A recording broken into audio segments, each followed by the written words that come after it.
At the moment, we're in a golden generation of rail very much, and the rail industry, which is worth now about £9 billion in the UK, has grown by 8% year on year over the last 5 years. One of the first things we talked about was fulfilment. So when we say fulfilment, we talk about the different forms of getting a ticket to the passenger. So when we talked about fulfilment, what is the best form of fulfilment for university travellers? Whereas some people are finding that actually they like the fact they can just go to the station to collect their tickets, and maybe it would be better if they had a kiosk on site, whereas others were saying actually it's really a convenience to have the kiosk on site. We talked about booking in advance tickets. I think that was quite an interesting debate. Certainly when you're booking for yourself on a leisure site, you always look to buy an advance ticket because it's the cheapest. Advance ticket means that it's non-refundable, but you always travel on a specific train that you've chosen. So it's the cheapest ticket, and can be dramatically cheaper. Talking about London to Manchester at £18 return rather than £140 return on an anytime return. But in business travel, it's not always that easy to do an advance ticket both ways, because you don't know exactly what time your meeting is going to finish, and that causes difficulties if you're trying to push cheaper travel and trying to lower your rail costs, and trying to get your travellers to go on these advanced fares, but actually it's not always flexible in business travel. So I know from our experience at Trainline, a lot of the customers we find, be it universities or corporates, they're using the Trainline self-book, so they're booking online, and they switch on the ability to have cheapest ticket travel policy, which basically means that on Trainline we're always directing people to choose the cheapest ticket. It's always the first fare returned is a cheapest ticket because we want to help people save money. With the cheapest ticket travel policy turned on, what happens is the traveller will select perhaps not the cheapest ticket. A pop-up will appear and saying, you're not choosing the cheapest ticket, and they have to choose a reason why. And that then feeds into the MI that will go back to the TMC and the corporate. So having things like that in place can really help drive people to that cheapest ticket, the advanced ticket. But sometimes we appreciate that's not possible in business travel. When we talk about policy, it's generally a snore subject.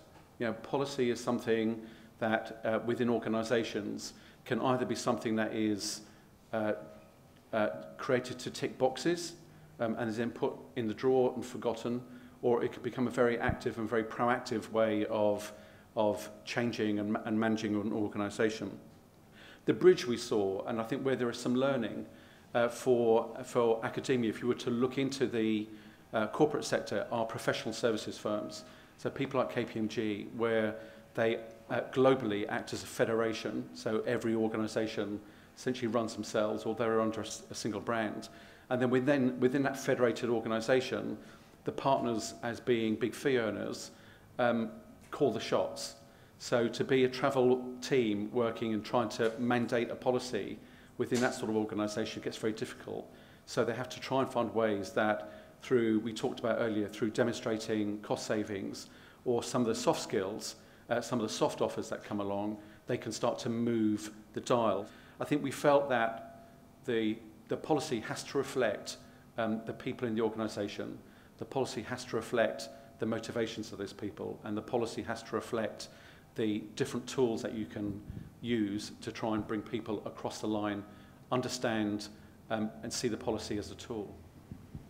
So historically, buying a ticket in advance, you might not then be able to refund it, and it'd be laced with all the terms and conditions that it's a non-refundable ticket, non-changeable, and you've bought that ticket, and you might have bought a business class ticket to Asia, and that's just cost you £2,000, and you're stuck with that, and then your meeting gets cancelled, or the conference you go to gets cancelled. And there's a big fear factor behind that, and something we were then discussing about was that tickets are now becoming more flexible and more changeable, and there's certainly a lot more options out there.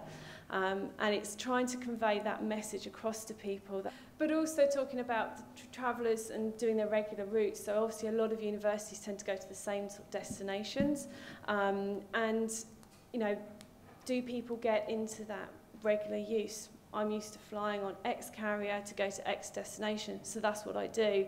And there's that whole default way of travelling. And again, that comes then back into the re-education of, are there cheaper options? And working for a carrier as myself that's indirect to, say, some of Asia, is there actually a saving to be made by going indirect? And then we sort of slightly touched upon sort of consortium deals and looking at, we were talking about the freedom of data, and looking at, you know, I sort of mentioned this before about the destinations, there's certain destinations that everyone's travelling to. And is it a way of airlines looking at that and working with the agents and the universities to put things out there that then can be taken advantage of by a number of universities rather than opposed to maybe working with one specifically, but actually opening that up to everybody as a whole? Our requirement was to look at risk and risk management, which is quite interesting when we start talking about all the different things that we've alluded to in terms of rail, a lot of rail going off contract. We talk about travel policies. Should we be talking about travel and safety policies or travel and safety guidance notes? How many academics that are flying independently do those risk assessments? Yeah. So I'm sure our airlines can tell us, you know, certain destinations, things can change overnight. Yeah? Who's making the decision that that employee of the university can travel to a particular destination? Okay? So there's a lot of good things that go on in universities that actually do the pre-risk assessments, but they don't do it as a university as a whole. But something we need to do as a sector is think about this in more detail.